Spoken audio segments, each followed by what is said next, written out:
Jésus, ayant appris que Jean avait été livré, se retira dans la Galilée. Matthieu 4,12. Il semble que Jean ait eu lui aussi un Judas parmi ses disciples. Il a été livré, nous dit-on.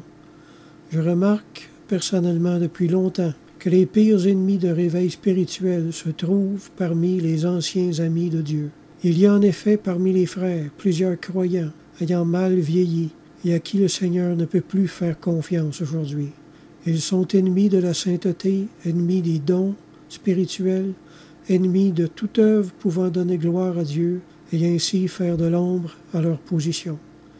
Mes frères et sœurs, suivons le Seigneur et son esprit, malgré l'impopularité.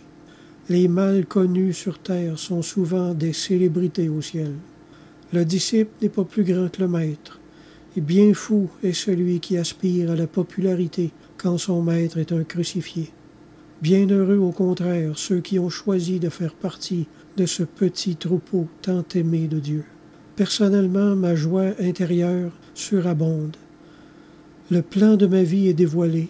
Je suis dans la main de Dieu comme un cours d'eau. Ma pureté physique augmente de jour en jour. Sa faveur est sur moi comme une couronne. Je me sens aimé de Dieu. Je suis plein de vie et plein de force pour faire connaître la parole de Dieu, tandis que mes ennemis tombent autour de moi et que les traîtres s'affaiblissent et sèchent. Tel est le bien-être des nouveaux enfants de Dieu et le grand salut de Jésus. Amen.